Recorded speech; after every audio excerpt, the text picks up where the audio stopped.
When a powerful man believes he owns you.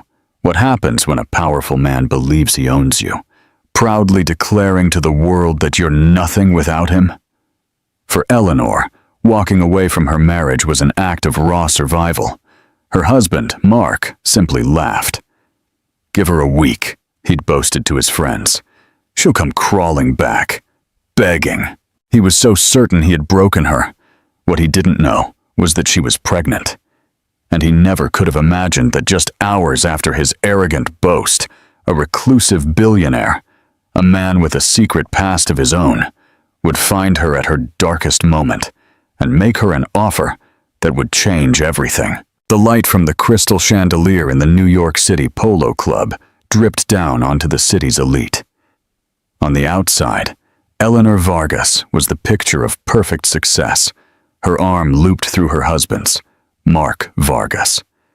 He was a man sculpted by ambition and privilege, a senior partner in an investment fund who wore his success like a tailored suit. Eleanor, in a sapphire blue dress that matched her eyes, wore a smile she'd practiced for years, one that never reached her eyes. On the inside, she felt like a ghost haunting her own life. Every conversation was a performance, every laugh a carefully calibrated note. Mark was in his element, holding court. His confident baritone cut through the polite chatter. "The market is volatile, but ultimately predictable," he told a circle of admirers. "You just have to know how to play the game. It's about nerve." He squeezed Eleanor's arm, a gesture of possession disguised as affection. "My wife, Eleanor, is an architect, or was. She gave it all up for a far more important project. Me." A murmur of polite laughter followed. Eleanor's smile tightened. She had been a rising star at her firm, praised for her innovative, sustainable designs. Mark had called her ambition cute at first, then a distraction, and finally unnecessary. He had convinced her that his career was the only one that mattered, that her role was to be the perfect hostess, the beautiful accessory that proved his life was as well managed as his investment portfolio. Later, near the silent auction tables, she overheard a fragment of conversation from her supposed best friend, Claudia, talking to another woman. "She looks so tired," Claudia whispered. "Mark says she's been so emotional lately." The words landed like a slap of cold water. It was Mark's narrative.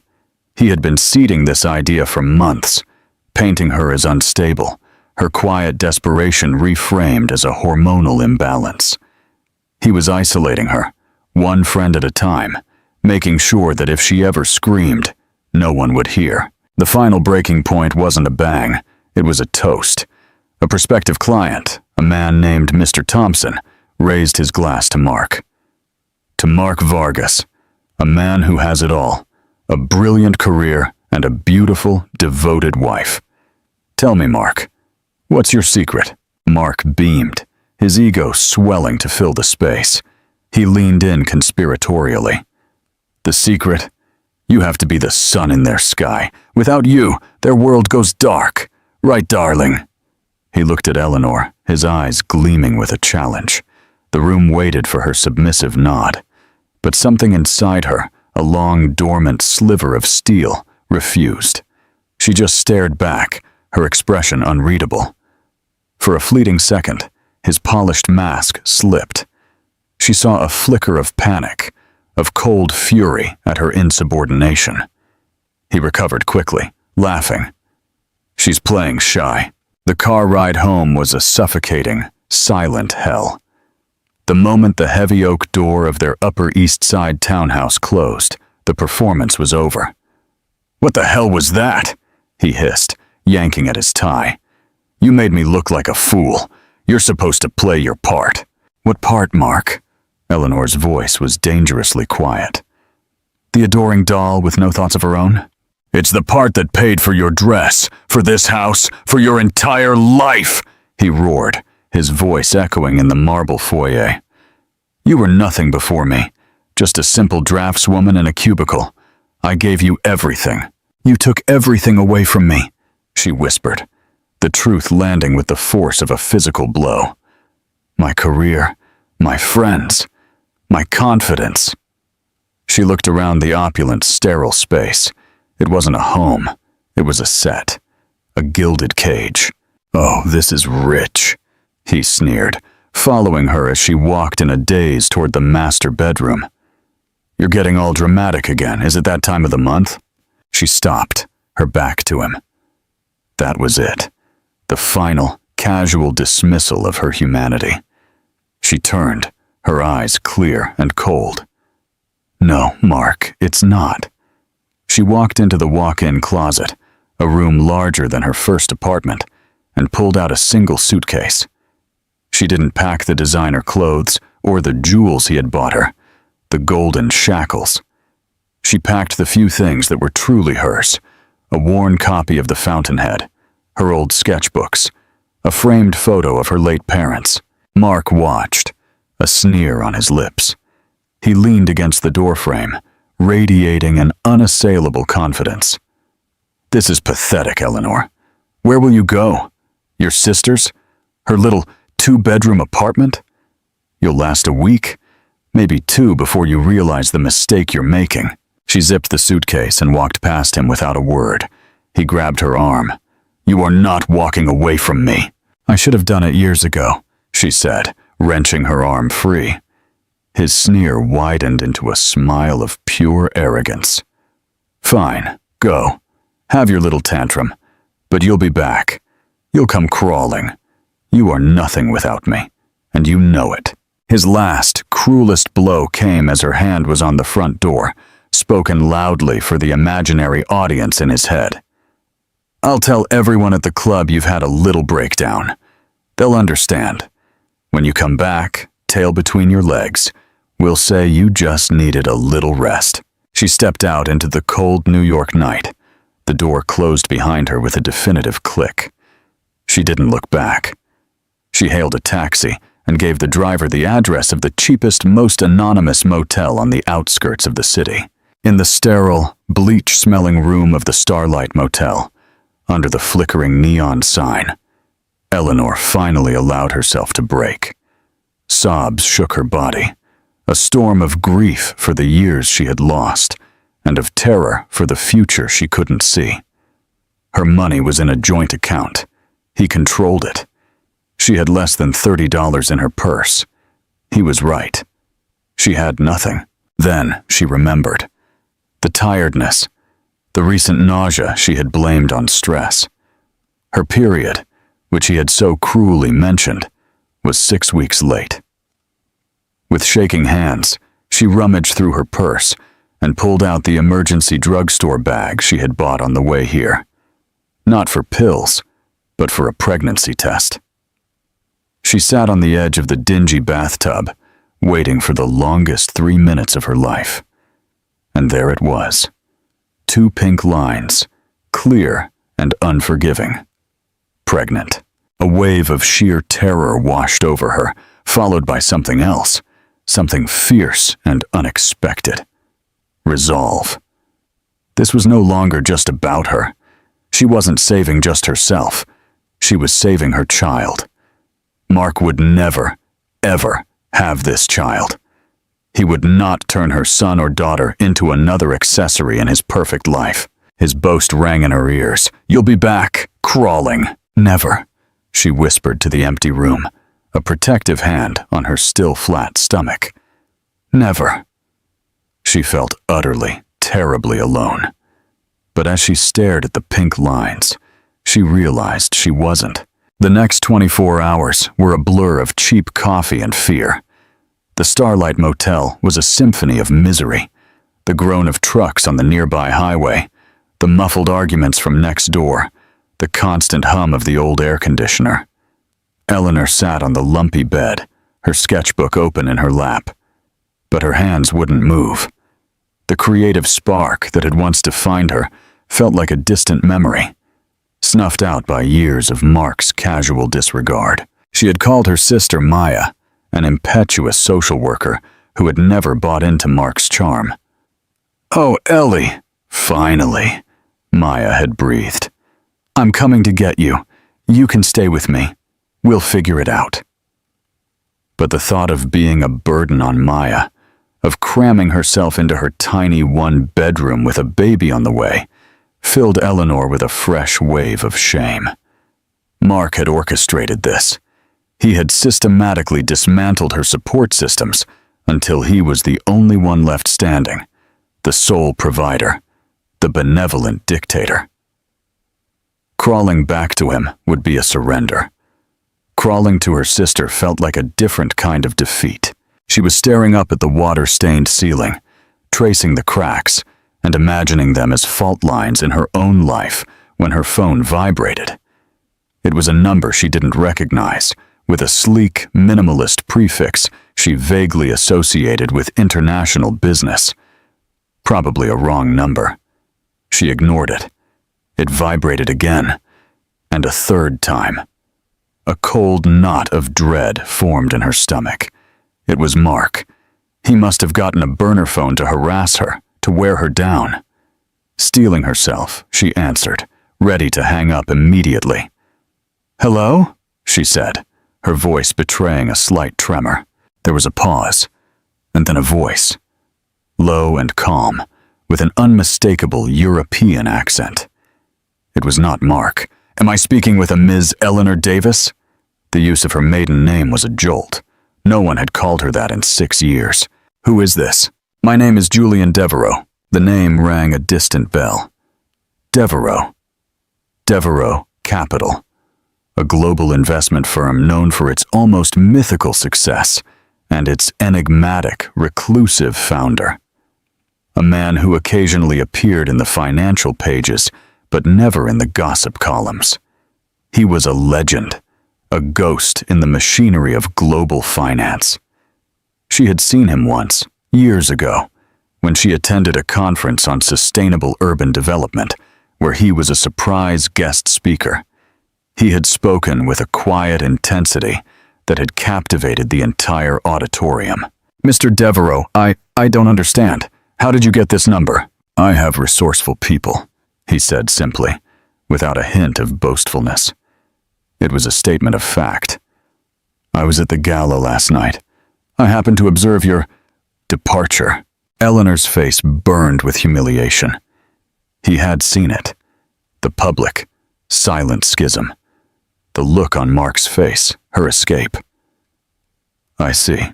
Ms. Davis," he continued, his tone remaining perfectly level and professional. "Several years ago, before your marriage, you submitted a proposal to a competition for the design of the new International Lycée in Strasbourg, a project my foundation was funding." She remembered it vividly. It was her passion project, a design she had poured her soul into.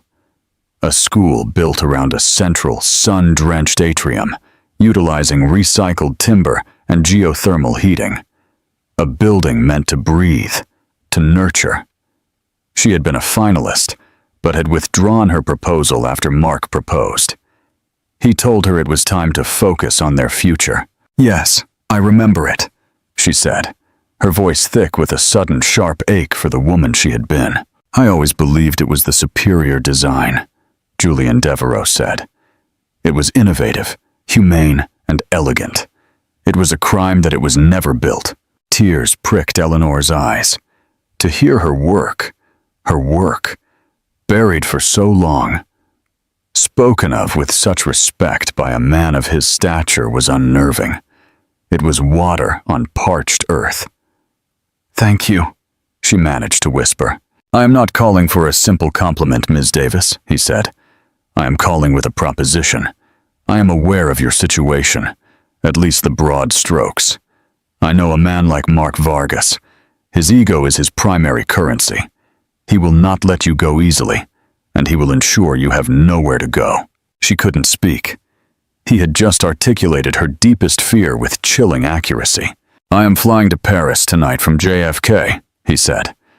"My jet leaves in 3 hours. I have an empty apartment in the 6th arrondissement, overlooking the Luxembourg Gardens. It is quiet, private, and yours for as long as you need it. No stipulations, no expectations. Consider yourself a fellow, a chance to breathe, a chance to pick up a pencil again. The offer was so extravagant, so utterly outside the realm of possibility, she almost laughed. A billionaire she had never met was offering her a sanctuary in Paris because he liked a design she had drawn 7 years ago. It sounded like the plot of a fairy tale, or, more likely, a cruel, sophisticated trap. Why? She asked, the single word encompassing all her suspicion and disbelief. Why would you do this? There was a longer pause on the line this time. When he spoke again, his voice was different, softer, less the titan of industry, more human. Let's just say I have a profound dislike for wasted potential, he said, and an even deeper dislike for men who mistake possession for partnership. Your husband made a public boast last night that you would come crawling back. I found it a distasteful sentiment. I am offering you an alternative to crawling. An alternative to crawling.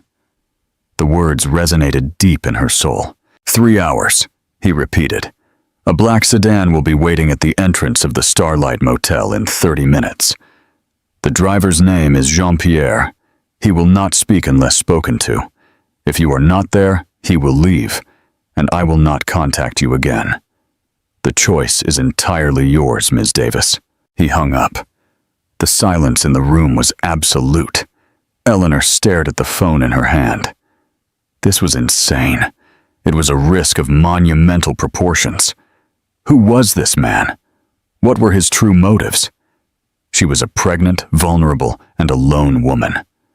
Getting into a stranger's car, flying to a foreign country on his whim, was sheer madness. But what was the alternative? Maya's couch, the pitying looks, the inevitable legal battle with Mark, where he would use his army of lawyers to paint her as an unstable, unfit gold digger and try to take her child. He would grind her to dust.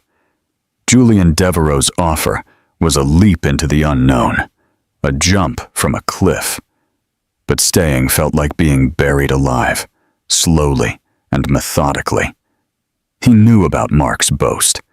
He was offering her a direct countermeasure in a game she hadn't even known was being played. This wasn't about rescuing a damsel. It felt strategic. It felt like he was backing the underdog in a fight he wanted to see won. She looked at her single suitcase, her sketchbook, her reflection in the dark television screen. A pale, frightened woman with a universe of fight in her eyes. She had 30 minutes to decide. She stood up. A new energy coursed through her. The fear was still there, a cold current below the surface. But now it was joined by a wild, terrifying spark of hope. She smoothed down her clothes, took a deep breath, and grabbed her suitcase. She didn't want cages anymore. Gilded or grimy, a cage was still a cage. She was going to take the leap. The 30 minutes felt like a lifetime and a single heartbeat. Eleanor stood just inside the door of her motel room, peering through a slit in the curtains. The parking lot was a desolate expanse of cracked asphalt, dotted with rusted cars and a single overflowing dumpster. The neon sign of the Starlight Motel sputtered and popped, casting a sickly pink glow. This was the pathetic end of the road that Mark had predicted for her. Then, exactly on time, a car pulled into the lot.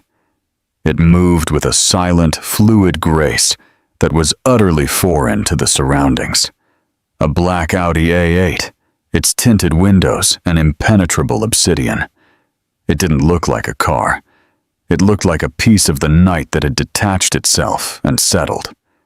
It came to a stop at the curb, its engine a barely perceptible hum. This was the moment of choice made real. Her heart hammered against her ribs. She could stay, call Maya, and choose the known, difficult path. Or she could step out that door into a future that was a complete, terrifying blank. An alternative to crawling. Eleanor took one last look at the miserable room that had been both her sanctuary and her prison for a day and walked out. The night air was humid and smelled of exhaust. As she neared the car, the back door opened softly from the inside. A man in a simple dark suit with a chauffeur's cap stood by the open door. He was older, with a kind, weathered face. "Ms. Davis?" he asked, his voice soft with the promised French accent. "I am Jean-Pierre." She nodded, unable to speak. He took her single suitcase from her hand, as if it weighed nothing, and placed it carefully in the trunk. He held the door for her, and she slid into the back seat. The transition was jarring. The outside world was noise and grime.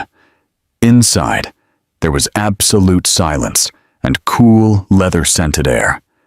The door closed with a soft, satisfying thud, sealing her off from her old life. The car pulled away as smoothly as it had arrived, leaving the Starlight Motel and its flickering sign behind in the rearview mirror. They drove in silence, as promised. Jean-Pierre navigated the New York traffic with unhurried competence. Eleanor watched as the familiar city lights blurred by the window, but they felt like scenes from someone else's life. The grand buildings of the Upper East Side, the gleaming towers of the financial district where Mark held court. It all suddenly felt alien. She was an observer, a passing ghost. They didn't head for the main terminal at JFK. Jean-Pierre took them to a private air terminal on the opposite side of the runways, a place of quiet efficiency for the global elite. He pulled up directly beside a sleek Gulfstream G650, its white fuselage gleaming under the floodlights. The logo of Devereaux Capital, a stylized D that looked like a bird in flight, was emblazoned on the tail. The jet stairs were down, a soft yellow light spilling from the open cabin door. Julian Devereaux was not there. A flight attendant in a sharp navy blue uniform greeted her at the top of the stairs. "Welcome aboard, Ms. Davis. Mr. Devereaux is just finishing a call. He will join you shortly. May I get you something to drink? Water? Champagne?" "Just water, please," Eleanor said, her voice barely a whisper. The interior of the plane was less a jet and more a minimalist luxury apartment. Cream-colored leather seats, polished dark wood, soft, indirect lighting. There were only 8 seats in the spacious cabin. She chose one by a window and sank into the buttery leather. The flight attendant returned with a bottle of Evian and a crystal glass. A few minutes later, Julian Devereaux came aboard. He was taller than she remembered from the conference, dressed in a simple, perfectly tailored gray suit, without a tie. His dark hair had strands of silver at the temples, and his face was all sharp angles and intelligent, watchful eyes. He didn't exude Mark's loud, performative power. His was a quiet, contained authority. It was in the way he moved, in the economy of his gestures. "Ms. Davis," he said, offering a small, polite nod. He didn't offer to shake her hand, a gesture she was grateful for. He was maintaining a professional distance. "Thank you for trusting me." "I'm not sure if it's trust or desperation," she answered honestly, surprised by her own frankness. A flicker of something, amusement, respect, crossed his face. "Honesty is a good starting point. Please, make yourself comfortable. The flight to Paris is approximately 11 hours. You should try to rest." He took a seat across the aisle, not directly opposite her, giving her space. He opened a slim leather portfolio and began to read, the small lamp above his seat illuminating his concentrated expression. He didn't try to make conversation. He didn't ask her invasive questions about her situation. He simply created a pocket of calm for her to exist in. As the jet began to taxi, Eleanor looked out the window.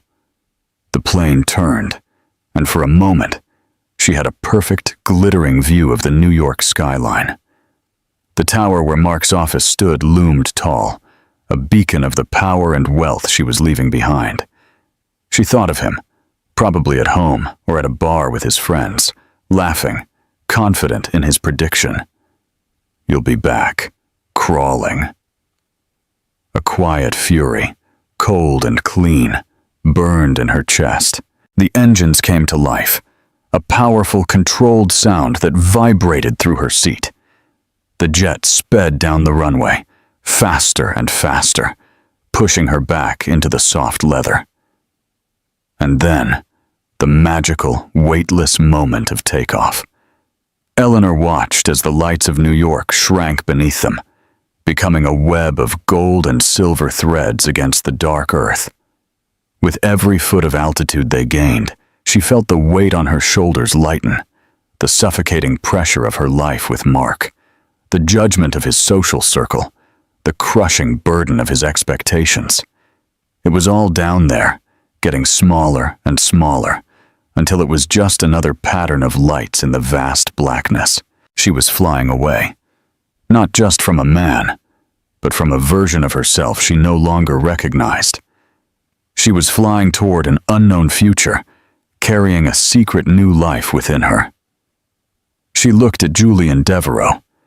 He was still engrossed in his papers, a man of immense power, using it not to crush or to control, but to... what? To open a door? She still didn't understand his motives, and the uncertainty was a hum of anxiety beneath the surface. But for the first time in years, she felt a sense of agency. She had made a decision, a terrifying, reckless choice. But it was hers. The flight attendant dimmed the cabin lights. Eleanor rested her head against the cool window, the hum of the engines a lullaby. For the first time in a very long time, she closed her eyes and felt a glimmer of peace. She was ascending. Eleanor woke to the gentle touch of the flight attendant on her shoulder. "Ms. Davis, we'll be landing in Paris in 20 minutes. She had slept, a deep, dreamless sleep that had eluded her for months. The exhaustion had been more than physical. It was so profound, and the hours of uninterrupted peace in the silent cabin had been a powerful balm. Outside the window, the blackness of the Atlantic had given way to the soft pre-dawn gray of a European sky. Julian was no longer in his seat. The cabin was empty, save for her and the flight attendant. "Mr. Devereaux asked me not to wake you," the attendant said with a warm smile. "He's in the forward cabin. He said to tell you Jean-Pierre will be waiting for you once we clear customs at Le Bourget." The landing was as smooth as the takeoff. Le Bourget Airport, like its New York counterpart, was a realm of private, discreet travel. There were no crowds, no long lines. A silent official stamped her passport with a swift, efficient thump. And just as promised, Jean-Pierre was waiting on the other side, his expression as calm and reassuring as before. The car ride into Paris as the sun began to rise was like stepping into a dream. The city was still waking up, the streets bathed in a palette of soft rose and gold. They drove down grand boulevards lined with Haussmannian buildings, their ornate iron balconies like lace against the pale stone. The air that wafted through the car's vents smelled of rain-washed streets and fresh-baked bread. Jean-Pierre pulled the car to a stop on a quiet, tree-lined street in the 6th arrondissement, just across from the magnificent expanse of the Luxembourg Gardens. He led her to a heavy, carved wooden door, pressed a code, and ushered her into a small, elegant courtyard. "The apartment is on the 4th floor, the penthouse," he explained, leading her to a small, wrought-iron elevator. "Monsieur Devereaux felt you would appreciate the light." The word apartment was a profound understatement. The elevator opened directly into a spacious, light-filled space that stole her breath away. The entire front of the apartment was a wall of glass, with 3 sets of French doors leading out onto a wide stone terrace, and beyond it, a perfect panoramic view of the Luxembourg Gardens and the Parisian rooftops stretching to the horizon. The space was furnished with an impeccable, minimalist taste that echoed the private jet. A large, comfortable-looking cream-colored sofa, a few sleek armchairs, a single, powerful abstract painting on one wall that pulsed with color. The floors were a warm, honey-colored parquet. On a large wooden dining table sat a vase of white peonies, a fresh baguette, a small wheel of cheese and a note, Eleanor walked over and picked it up. The handwriting was sharp and angular. "Eleanor, welcome to Paris. I hope this space brings you some peace. The kitchen is stocked. Jean-Pierre will leave a set of keys and a burner phone for you. My personal number is programmed in. Use it only if you need to.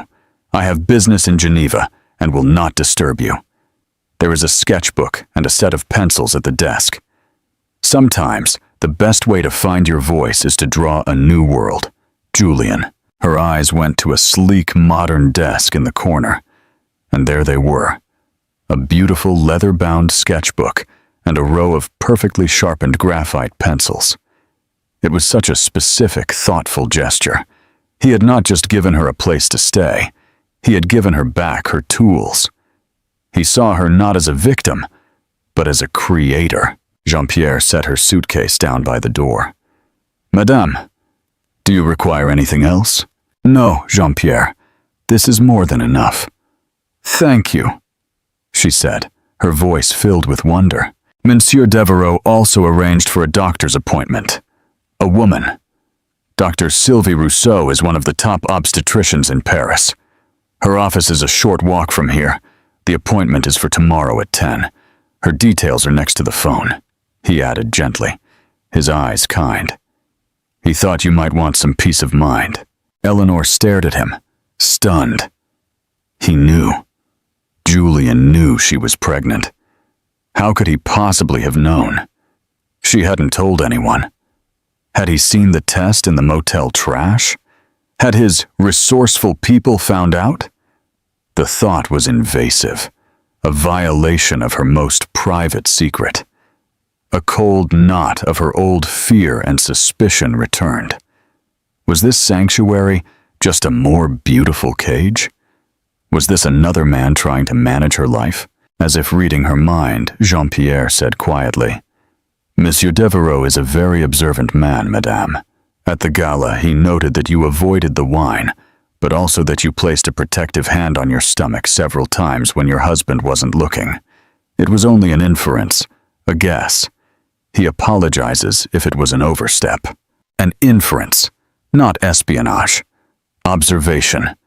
A quiet, intelligent perceptiveness that had nothing to do with control and everything to do with paying attention.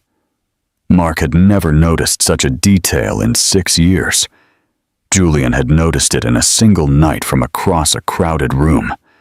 The fear receded, replaced by a complex wave of gratitude and bewilderment. After Jean-Pierre left, Eleanor was alone in the magnificent, silent apartment. She walked out onto the terrace. The air was fresh and crisp. Below her, Parisians were beginning their day. Joggers on the gravel paths of the garden, children in uniforms walking to school. The distant sound of an accordion playing. It was all so real, so vibrant. She was 1,000 miles from Mark, from the whispers of his social circle, from the crushing weight of his boast. Here, she was anonymous. She was just a woman on a balcony, with a view of a garden and a secret in her belly.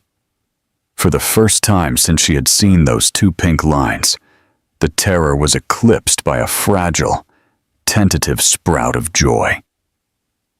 A baby. Her baby. Here, in this beautiful city, she could give this child a life of peace, a world away from their father's toxic ambition. She walked back inside and went to the desk. She picked up one of the pencils. The weight of it in her hand was familiar, comforting. It felt like coming home to herself. She opened the sketchbook to the first clean white page. For a long moment, she just stared at it, the emptiness a reflection of her own future. Then, slowly, hesitantly at first, And then, with growing confidence, she began to draw. Not a building, not a grand design. She drew the view from the window, the soft curve of the rooftops, the intricate pattern of the formal gardens, the gentle play of the morning light. She was drawing a new world, and for the first time, it felt possible. The days in Paris melted into a soft, healing rhythm. Eleanor fell into a routine dictated not by a social calendar or a husband's demands, but by her own needs and the quiet insistence of the life growing inside her. She woke with the sun, the light flooding the apartment, and began each day on the terrace with a cup of herbal tea, watching the city come to life. The appointment with Dr. Rousseau had been a revelation. The doctor was a warm, no-nonsense woman in her 50s who spoke perfect English. She confirmed the 8-week pregnancy and treated Eleanor with a compassionate professionalism that was a world away from Mark's derogatory accusations of her being emotional. For the first time, Eleanor felt her pregnancy was a medical reality to be nurtured, not a psychological weakness to be managed. Julian remained a ghost. He kept his word, leaving her in complete peace. Money for her expenses appeared seamlessly in a bank account opened in her name. There were no calls, no texts, no check-ins. His absence was as powerful a statement as his initial offer. This space was hers, no strings attached. The power imbalance was undeniable. He was the invisible benefactor, the architect of her escape. But he wielded his power with a lightness of touch that felt like freedom, not control. With her basic needs so elegantly handled, Eleanor's mind, freed from the constant hum of anxiety, began to clear. She explored her neighborhood on foot. The 6th arrondissement was the Paris of books and dreams, a labyrinth of charming streets filled with art galleries, independent bookstores, and pastry shops that displayed their creations like jewels. She spent hours at the Shakespeare and Company bookstore, losing herself in the smell of old paper. Or she would sit at a cafe with her sketchbook, drawing the faces of strangers, the lines of buildings, the play of light on a wet cobblestone street. Slowly, tentatively, the architect inside her began to reawaken. She found herself looking at the craftsmanship of a centuries-old door, the structural audacity of the Pompidou Center, the soaring vaults of Notre Dame, which still bore the scars of its fire, but was resilient, its spirit intact. She saw stories in the stone, a language she had almost forgotten she could speak, her sketchbook filled with ideas, not for grand commissions, but for personal, intimate spaces. A nursery, where the light would shift throughout the day, a small urban community garden built on a forgotten rooftop, a library with a reading nook perfectly positioned to catch the afternoon sun. She was designing for life, for comfort, for peace. She was designing for herself. About a month into her stay, she received a text message. It was from Julian. "I am back in Paris for 2 days. I hope you are well. Would you allow me to take you to dinner tomorrow evening? There is a quiet restaurant I like." Eleanor's heart did a small, nervous flutter. The ghost was materializing. Part of her was terrified. His presence would make this strange, dreamlike reality concrete. Another part of her was intensely curious about the man who had orchestrated this radical shift in her life. And a third, smaller part simply wanted to thank him appropriately. She accepted. He sent Jean-Pierre to collect her, even though the restaurant was only a 10-minute walk. It was a small, unassuming place called L'Ambroise on the Ile Saint-Louis. No sign, just a discreetly lit doorway. Inside was a refuge of quiet elegance. Julian was waiting at a corner table. He stood as she approached, dressed again in a simple dark suit, the epitome of understated power. "Eleanor," he said, his eyes meeting hers. He used her first name for the first time. "You look well. Paris suits you." "It's the tranquility," she said, taking the seat he offered. "And the carbs." A small smile touched his lips. A formidable combination. The dinner was not what she expected. He didn't pry into her past or her plans. Instead, he asked her about her explorations of the city. He asked her what she thought of the new Frank Gehry building at the Louis Vuitton Foundation. And he listened. Truly listened. As she gave her critique, praising its ambition, but questioning its human scale. They talked about art, books, and architecture. She discovered he was incredibly well-read, his mind sharp and curious. He spoke of cities as living organisms, of buildings as shells that could either crush or nurture the human spirit. She found herself speaking with a passion she hadn't felt in years, the words tumbling out of her, her hands drawing shapes in the air. "Mark always said my work was impractical," she confessed at one point, the name tasting like ash in her mouth. "Practicality is often the enemy of vision," Julian replied softly. What he meant was, it didn't serve his practicality. There is a difference. Under his intelligent, respectful gaze, she felt herself unfolding. She wasn't Mark Vargas's broken wife. She was Eleanor Davis, an architect with ideas. He saw her, the person she had been burying for years. When they were finishing dessert, a light lemon tart, she finally summoned the courage to ask the question that had been hovering at the back of her mind. "Julian, why? The jet, the apartment, all of this. I know what you said on the phone about wasted potential, but it's too much. No one does something like this." He put down his fork and looked at her, his expression serious. "My mother was a painter," he began, his voice quiet. "A brilliant one. She had a fellowship to study in Florence when she was young. She had a fire in her. Then she met my father. He was a very powerful, very charming man. He loved the idea of having a talented wife, but he couldn't stand the reality of it. Her time in the studio, her passion for something other than him, was a threat." Eleanor felt a chill run down her spine. "He didn't lock her up," Julian continued, his gaze distant. "He did it slowly, with compliments that were also a cage. You're too brilliant to sell your work, my love. Let's keep it just for us."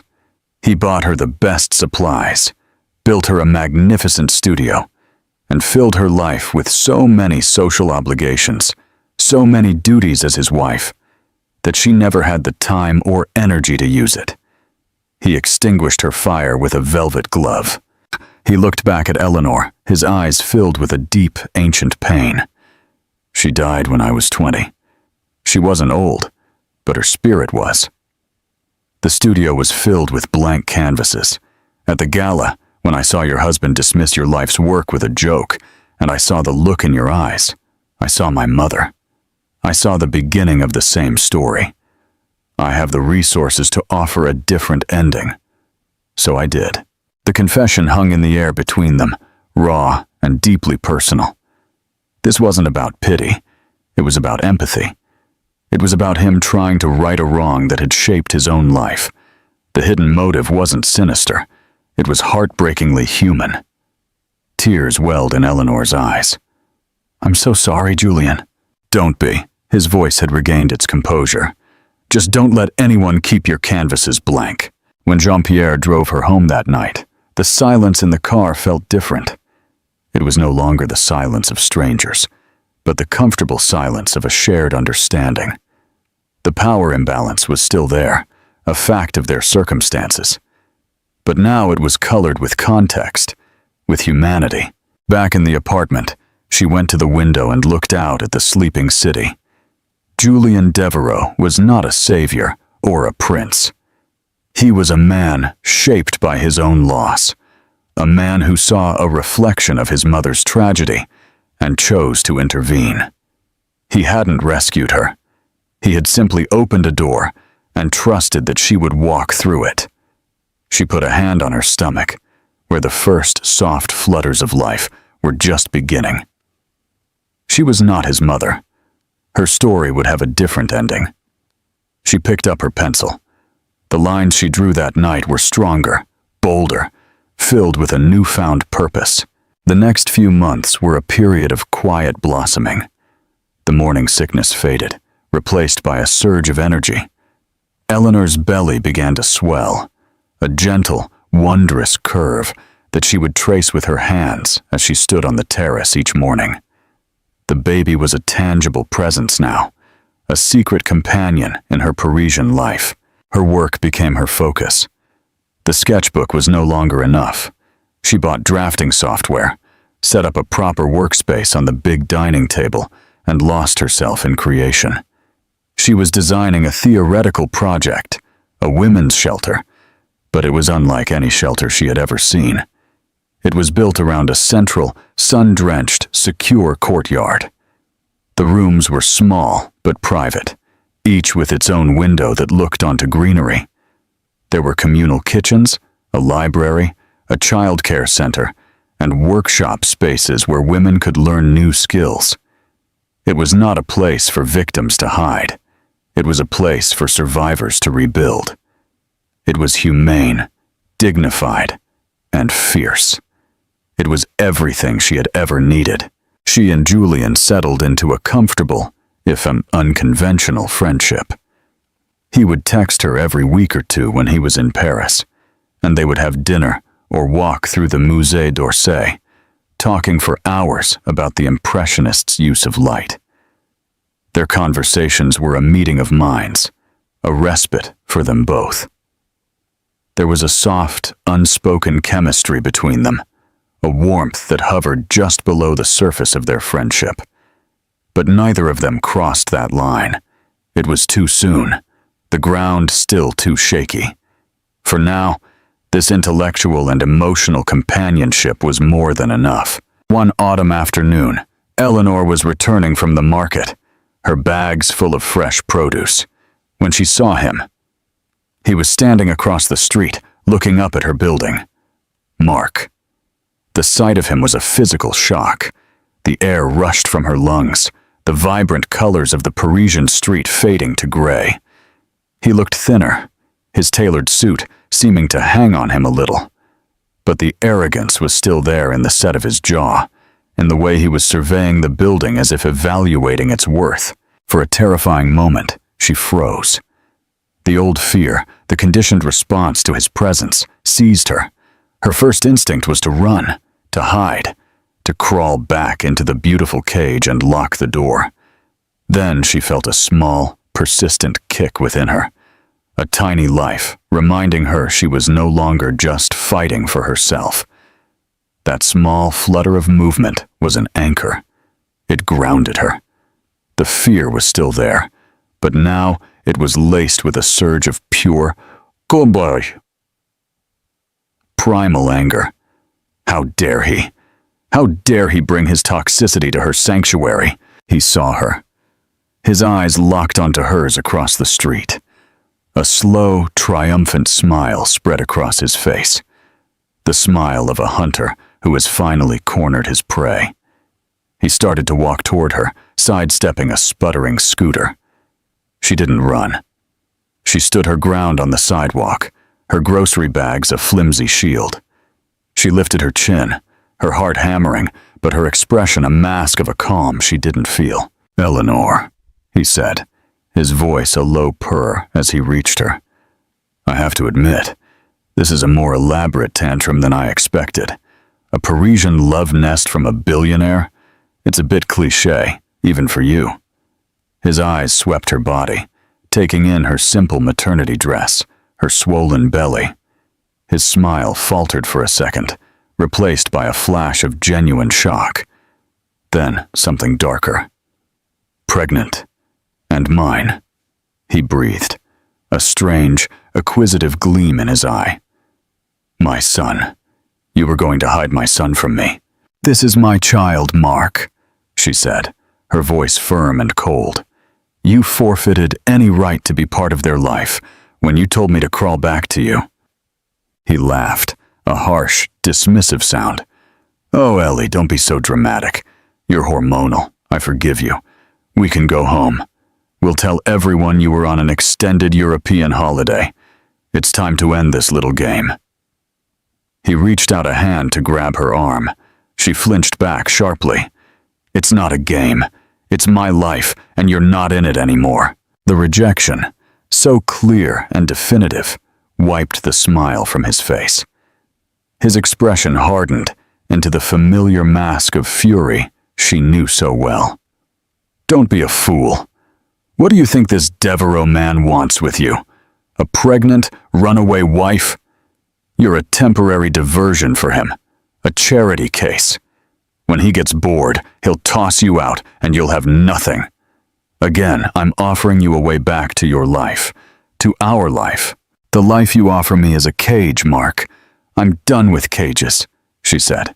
"This is a bigger cage," he hissed, his voice dropping to a venomous whisper.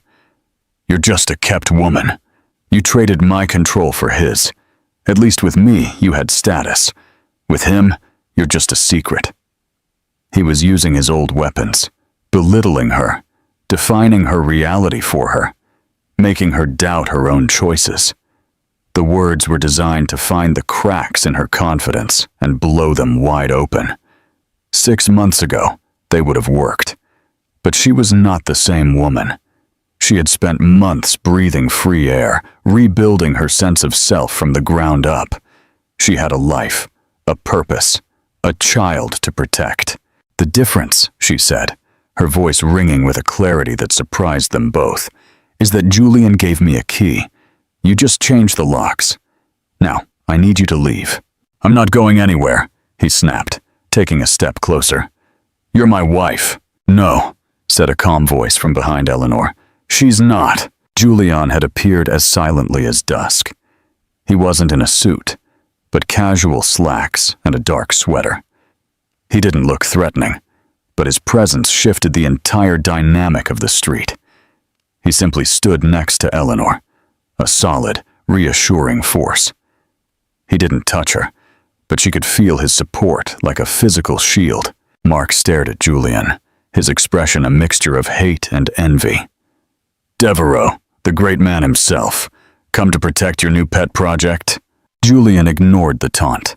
His gaze was fixed on Mark, his eyes cold and analytical. "Mr. Vargas, you are trespassing on a private matter. Eleanor has made her intentions clear. I suggest you book a flight back to New York. There is nothing for you here." "My child is here," Mark spat. "A child she is carrying, and a child she will protect from your particular brand of parenting," Julian said, his voice still quiet, but with a layer of ice now. "I know your firm has been trying to secure a second round of funding for the Atherton project. I happen to be a lead investor in the consortium you're courting. Your behavior here, harassing a pregnant woman on a public street, could be seen as indicative of poor judgment. Unstable. It was a checkmate, delivered without a single raised voice." Mark's face went pale. Julian wasn't threatening him physically. He was threatening the only thing Mark truly valued: his reputation, his career, his money. Mark looked at Julian, then at Eleanor, his face a mask of impotent rage. He saw her standing there, not broken or pleading, but defended, protected, and strong. He saw that he had lost, absolutely and completely. Without another word, he turned and walked away, a ghost finally banished from the feast. Eleanor let out a shaky breath she hadn't realized she was holding. Her legs felt weak. Julian turned to her, his expression softening with concern. "Are you all right?" She nodded, tears of relief and residual fear blurring her vision. He said I was just trading one cage for another." Julian's gaze was direct and filled with a deep sincerity. "Eleanor, the only person who can build a cage around you is yourself.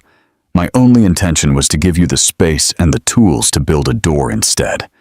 Did it work?" She looked from his earnest face to the beautiful building that housed her sanctuary, her hand resting on the life within her. She thought of the designs on her computer, the blueprint for a place of healing born from her own pain. "Yes," she whispered, a watery smile breaking through the tears. It worked.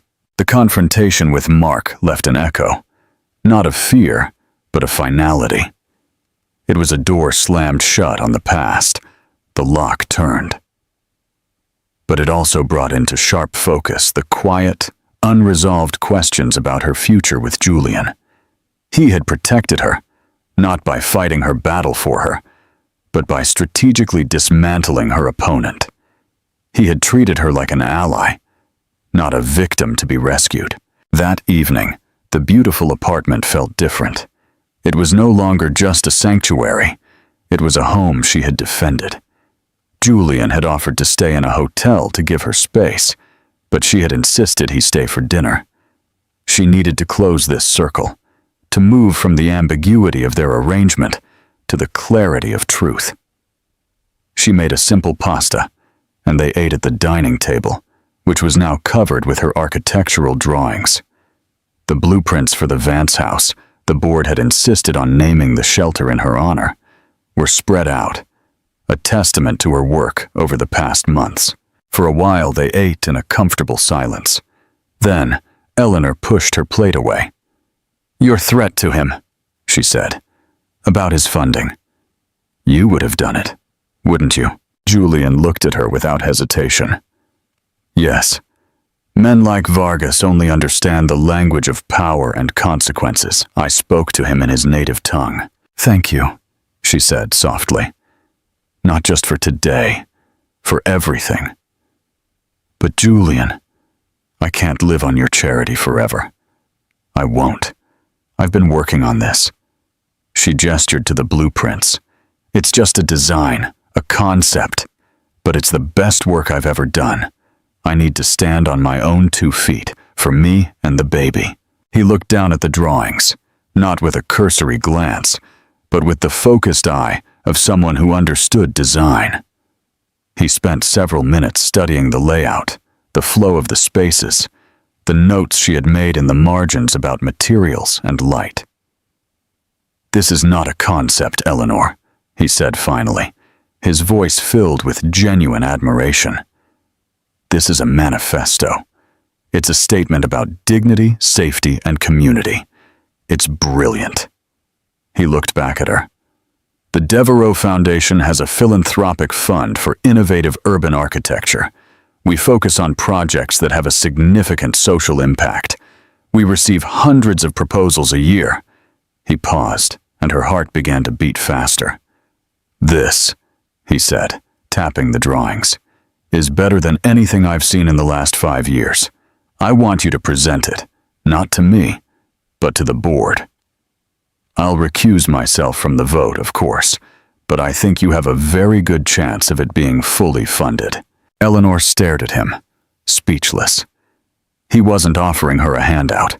He was offering her a professional opportunity, a legitimate path to independence, built on the foundation of her own talent. He was offering her a way to turn her pain into a tangible, lasting legacy that could help countless other women. It was the greatest gift he possibly could have given her. "I don't know what to say," she stammered, overwhelmed. "Say you'll do it," he urged gently. "This deserves to be built." Tears streamed down her face, but for the first time in a long time, they were tears of pure, unadulterated joy. "Okay," she whispered. "Yes, okay." A tender smile transformed his usually serious features. He leaned across the table, not to take her hand, but to lightly touch the edge of one of the blueprints, a gesture of shared respect for the work. The atmosphere in the room shifted. The last barrier between them, the unspoken dynamic of benefactor and beneficiary, had dissolved, replaced by the equilibrium of professional peers. What remained was something both simpler and infinitely more complicated. The quiet, powerful attraction that had been simmering between them for months. "Eleanor," he said, his voice dropping, becoming more personal. There's something else I need to confess. My mother. The story I told you was true, but I left out a part. The part about Meme. I was a teenager when I began to understand what my father was doing to her, how he was dimming her light. I saw it, but I did nothing. I was a child, yes, but I was old enough to speak up, to stand up for her, and I stayed silent. I was afraid of him, of his anger, of losing the comfort and privilege he provided. His gaze was filled with a decades-old, but still raw shame. When she died, I promised myself I would never again stand by and watch a brilliant woman be diminished by a man's ego.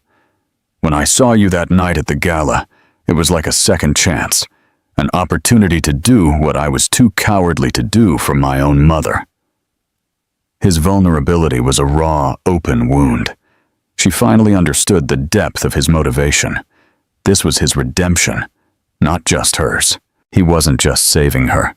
He was, in some small way, trying to save his mother's memory and forgive the boy he had been. "You were a child, Julian," she said, her voice thick with emotion. "You can't carry that guilt." "Perhaps," he said, "but it has driven me. It drove me to find you. It drove me to offer you this apartment. And I have tried, every step of the way, to use my power in the way my father never did. To empower, not to possess." He finally looked up and met her eyes, his own shining with an intensity that made her heart ache. But somewhere along the way, my motives changed. It stopped being about my mother, and it started being about you. I have come to admire you more than anyone I have ever met. "Eleanor Davis," he said, his voice a low, steady murmur. "Your resilience, your fire, your talent, the way you see the world. And I have fallen in love with you." He said it simply, like a statement of fact. There was no demand in his words, no expectation. It was an offering laid bare on the table between them, next to the blueprints of their future. Eleanor felt a profound sense of rightness, of a circle closing. This was no fairy tale romance. This was something real, forged in trauma and rebuilt with respect, empathy, and shared ideals. He hadn't fallen in love with a damsel in distress. He had fallen in love with the woman she was becoming, the woman he had helped her see in herself again. And she, in turn, had fallen in love with him. For his quiet strength, his surprising kindness, his brilliant mind, and the deep well of goodness he tried so hard to hide behind a professional exterior.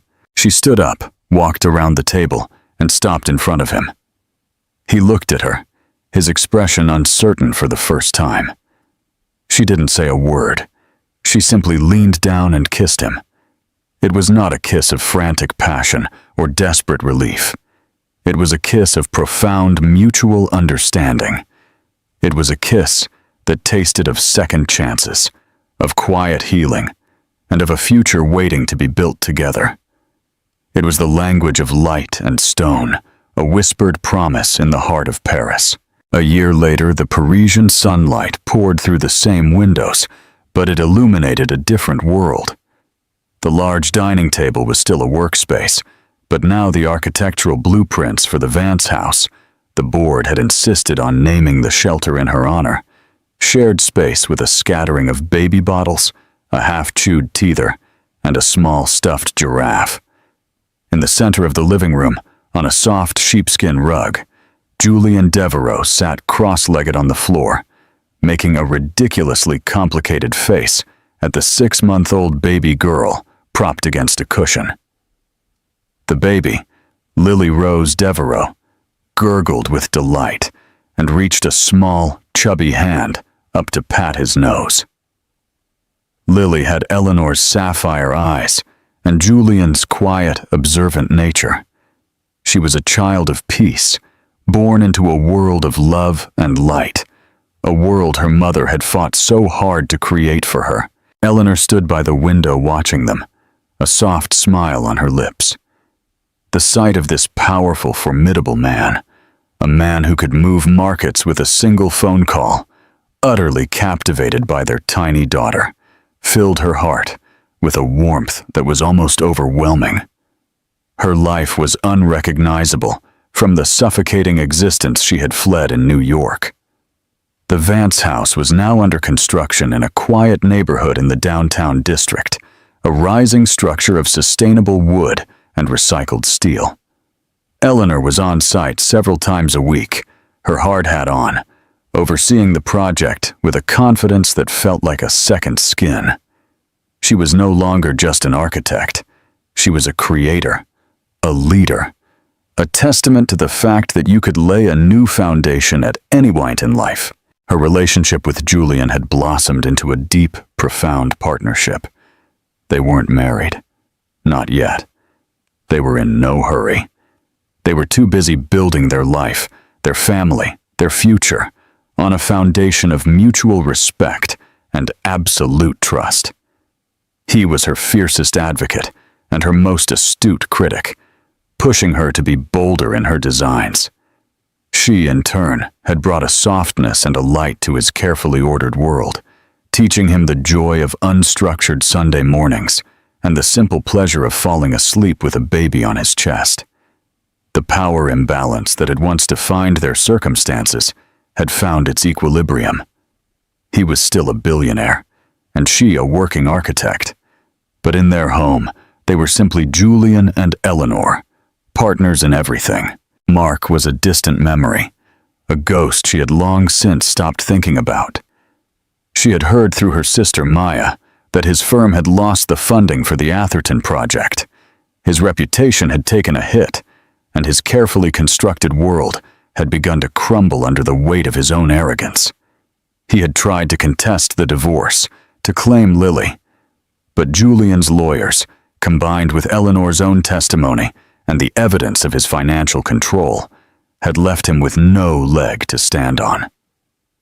He had faded from her life, a footnote in a story that had become an epic. Julian looked up from his daddy duties and met her eyes. He smiled, a genuine, unguarded smile that was only reserved for her and their daughter. "What are you thinking about?" he asked. "I was thinking about blueprints," she said, walking to join them on the rug. She sat down, and Lily immediately turned to lean against her mother's leg. "The shelter?" he asked, stroking Lily's fine, dark hair. "That," Eleanor said, "and others. I was thinking about the blueprint of us. How did we start with a broken foundation and build this?" She gestured to the room, to the baby, to the drawings, to the life they had created. Julian wrapped an arm around her, pulling her close. "You drew the blueprints, Eleanor," he said softly. "I just provided some of the materials." She looked at the plans for the Vance house, the clean lines that promised safety and a new start for so many women. Then she looked down at Lily, her own beautiful, perfect creation. She was building more than just buildings. She was building a future. Outside, the bells of a nearby church began to chime, their notes drifting on the evening air. It was a sound that had once been foreign and was now the soundtrack of her home. She had been carried to Paris as a desperate, pregnant woman, escaping a bragging ex-husband. She had been offered a sanctuary, and she had turned it into a life. It wasn't a fairy tale ending, because it wasn't an ending at all. It was a beginning built not on magic, but on resilience, courage, and the quiet, extraordinary power of a second chance. Do you see it? Eleanor's story isn't about being rescued by a billionaire. It's a story about what happens when a woman, pushed to her breaking point, reclaims her own power. It's about discovering that the most solid foundation you can ever build is the one you design yourself. True freedom isn't escaping a cage. It's realizing you had the blueprints for the door all along. What did you think of Eleanor's journey? Do you believe Julian's motives were pure from the start, or did they evolve? Let us know in the comments. If this story touched your heart, please hit that like button, share it with someone who needs to hear it, and don't forget to subscribe for more stories. Thanks for watching.